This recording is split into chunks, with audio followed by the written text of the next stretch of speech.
So this is something that I did 8-10 years ago for this particular art piece of mine. And of course, the search results would be very different from what I got then. But very broadly put, what my approach exactly was is kind of what we're getting into. When it comes to starting a new creative project, whether it's designing a poster, creating art, working on a website, my approach, and I'm sure everyone's, always begins with thorough exploration for references. How do I put it? Reference hunting almost serves as the guiding light to the creative process. It's an important process for creators to gather inspiration before they actually get started with the task at hand. However, there's very less value if the entire exercise isn't done with the right strategy. Here's a bit about how I've gone through the process of referencing for all the different tasks that I've worked on over the years. And maybe there's a thing or two that you can also pick from it. Hello and welcome to this episode of Professional Playbook, where we'll talk about approaching referencing strategically.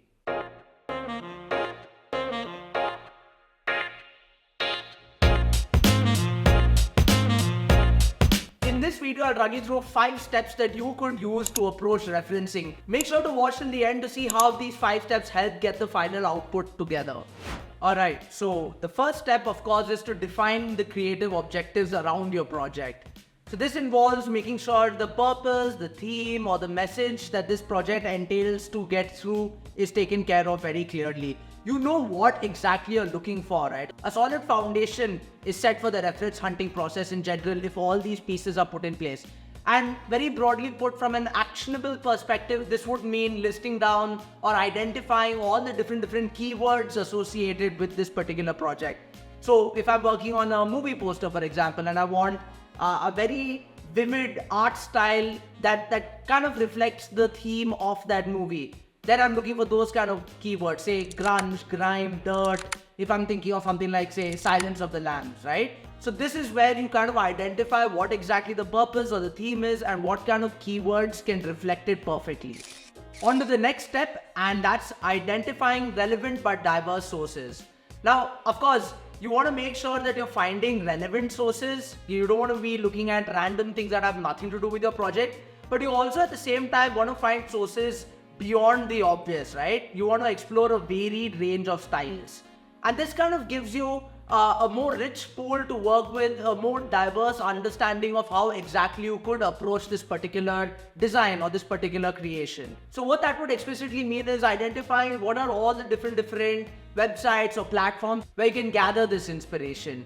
It could be, say, Behance, if you know there's some specific app design type content or some more frames in terms of how you want to design it is what you're looking for. Or maybe Pinterest if it's mood boards and just general palettes or multiple images put together that you could draw inspiration from. Or it's the day and age of AI, maybe it is something like Lexica.art where you could kind of feed in what you're looking for and see what kind of images it spits out. On to the next step, which is to analyze key elements.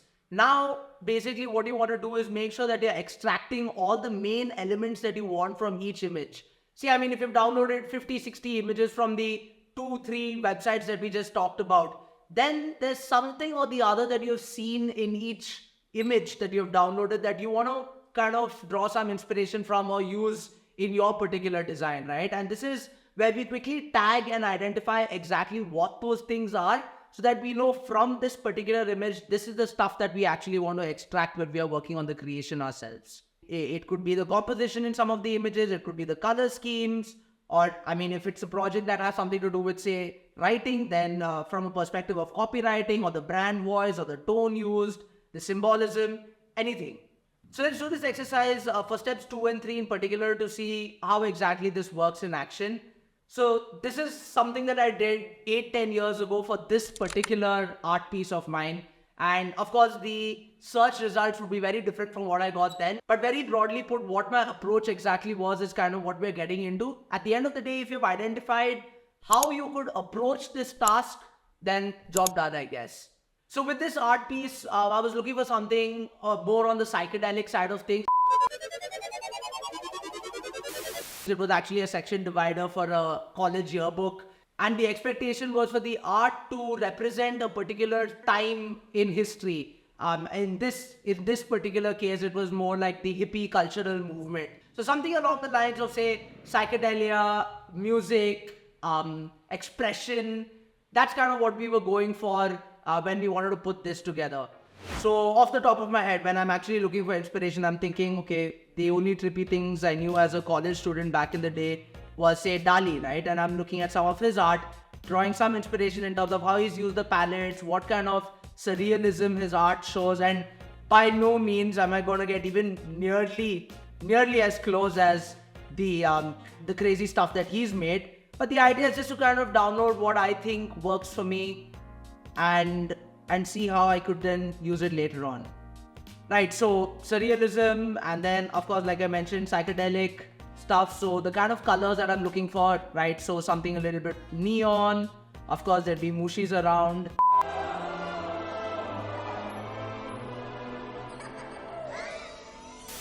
Of course, there's a fair amount of fluidity as we move across all these different images, and we can see how the colors just kind of interact with each other. And yeah, totally gives the psychedelic vibe that we're looking for. But in all essence, I know what kind of colors that I need to be using. You can see some of the yellows, a lot of the pinks, very chatak pink, if I can call it that. So yeah, now a little bit about the kind of elements that I'm looking for, right? Maybe, yeah, melting clouds. So yeah, this kind of gives you an idea of how exactly the upper thirds could kind of get created. So find the relevant imagery, okay, things floating about, of course, works with the psychedelic thing. Now, where does the expressionism or the music aspect kind of come into this entire piece though? So something a little surreal with music could be, say, a woman playing cello, but surreal.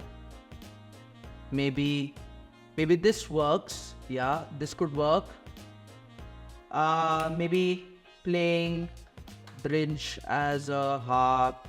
Add in the woman tag again. Something psychedelic over here, maybe. Something surreal. Yeah. Maybe this kind of gives me a bit of an idea. If I can extend this, make a bridge out of it, or something like this. So yeah, this is really quickly how you could go about identifying the images that you want. This in particular was for an artwork. So once you've done that, we move on to the fourth step, which is to kind of synthesize it with personal connection. See, we found the kind of stuff that we can draw inspiration from or what we could use. But it's about identifying what personal connections you could bring into that material, right? How can you make it yours or a little bit more authentic in that final output? Where it could be your own art style or your own tools, whatever it may be. But the idea is now to figure out how exactly you could remix all these different influences to create something original. In my case was this artwork, which was a week's worth of work back in college a very long time ago. Still kind of proud of it. But yeah, that's kind of what I mean by remix. You can see all these different elements that we just scoured for online and how we drew some inspiration from it to create this final output. And the last thing, of course, is to iterate and to refine and polish. I mean, the job is not really done. It is important to continue to iterate and refine that work based on all the insights and the inputs that we get from people around us. So the idea is to make sure that you're getting in as much information as possible before you close it. And for whatever it may be, right? Maybe for a piece of art like this, especially if you're doing it for yourself, then maybe people's input doesn't matter one bit. But if you're working on a website design or if you're working on a product design, then input from people around you may matter a lot. Which is why ensure that you're in a space where you could collect this feedback from the others and use it to make your final output. So very quickly, to kind of summarize the 5 steps, we're talking about defining your creative objectives. We're talking about identifying relevant sources, analyzing the key elements from all these different sources, synthesizing and remixing so that you could then finally create your own output, and then iterating based on input and feedback that you get from folks around you. If referencing is approached strategically, it could become a very powerful tool for creators, which is why it largely is the first step in a lot of design processes. I hope you found this video useful and it helps you with your hustle. If so, don't forget to like, share and subscribe. I'll see you in the next episode. Peace out.